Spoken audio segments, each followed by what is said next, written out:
Backlash 2025 review. Our first match today was LA Knight against Damian Priest against Drew McIntyre against Jacob Fatu for the United States Championship. It looked good. This match looked pretty good and it ended up being pretty decent for what it was. LA Knight for some reason was incredibly good. He went on God mode out of nowhere. He's usually not this good in the ring. But then this match wasn't really much of a fatal four-way. It was more of a LA Knight against Jacob Fatu for the United States Championship. Yeah, and then Drew McIntyre and Damian Priest beating the fuck out of each other. I don't want this rivalry to continue. I think that it's already over. But still, it was fun what they did in this match with each other. First of all, we have that old school that Damian Priest was doing on Jacob Fatu, and then he just decides to redirect it against Drew because he hates the guy that much. Damian grabbed Drew and said the board at work thing that really made me laugh. Then they had the chokeslam outside of the ring and Drew almost fucking died there. He almost fell outside of the mattress, I think. I'm not really sure, but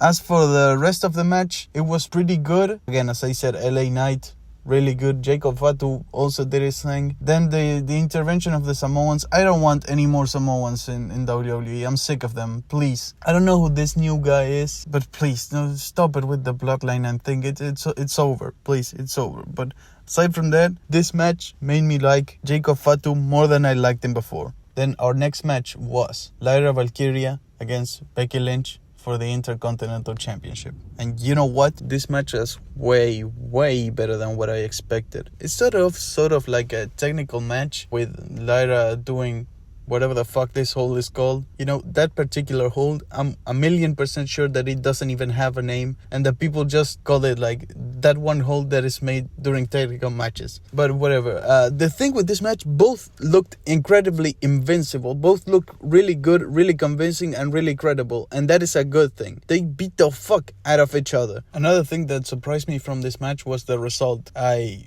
expected Becky Lynch to win, and fortunately she didn't. I'm really glad that she didn't decide to bury Lyra because she's a very talented in-ring performer and she's pretty much flawless in every single match. Though there is one thing that she has to improve yet, which is her false finishes. Every single time that she's about to kick out from a pin, she makes it extremely obvious. And that is a problem, but she can fix that. With some training, it's probably not even that hard. After the match ends with a roll-up, which I thought was pretty decent, Becky decides to beat the fuck out of Lyra, and for some reason 1,000,000 officials come out and nobody intervenes. That was like, they look so fucking stupid. It pissed me off, but well, whatever. Let's get to the next match, which was Dominik Mysterio against Penta. This match was exactly what I said it would be. Just Penta doing a bunch of cool shit, Dominik holding his own, and then winning because of intervention from the Judgment Day. But I did like it. It was a really interesting match, really decent. The intervention from El Grande Americano was really cool to see. I mean, this guy is like a legend of Lucha Libre. I don't know how long he has to wrestle because he's been in the game for really long, like 40, 50 years or something like that. He's arguably the biggest legend of Mexican Lucha Libre, and I'm just glad that we could see him at WWE. One thing that I want to say, which was pretty cool, was the way in which Judgment Day got kicked out of ringside. Every fucking time that people get kicked out of ringside, I laugh my fucking ass off for some reason. It's very fucking funny.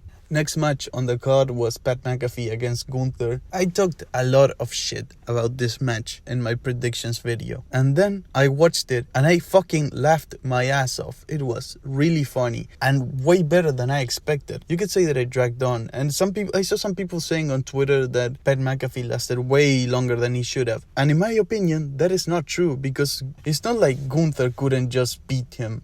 He was just refusing to pin him, which Michael Cole said so while the match was going on. And speaking of Michael Cole, he made the match so much better, so much fun. In the end, Gunther ended up winning. Pat McAfee didn't tap out, and Gunther showed his respect towards him. This, in my opinion, is exactly what should have happened in the match against Jey Uso. How this match ended up being so much better than a WrestleMania match for the title, I have no idea. But even before WrestleMania happened, I was saying that exactly this is what should have happened. Gunther retaining and then showing his respect toward his opponent because he just refused to give up. And then finally, for the main event, we have John Cena against Randy Orton for the WWE Championship. This was a match that started off slow and then all of a sudden, for some reason, picked up speed until it got to fucking light speed. It was amazing. I don't even know how this match was this good. I don't even know how Cody couldn't get a decent match out of John, and then all of a sudden John Cena and Randy Orton, two people that are like 50 years old, put on this fucking banger. Such a good match, such an entertaining match. The chemistry between them is just undeniable, and this will probably be their last match together, which gives them a result of 5-5, a perfect end for their rivalry. No one above, no one below. R-Truth, I gotta say, they made me hate you, man. I thought that was impossible, but they genuinely made me hate R-fucking-Truth.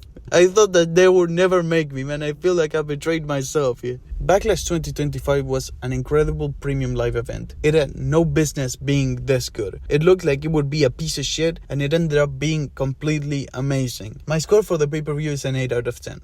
It could have been higher if the build-up wasn't so terrible, but I am just glad that I was pleasantly surprised, and I look forward to seeing everything that WWE has to offer from now on.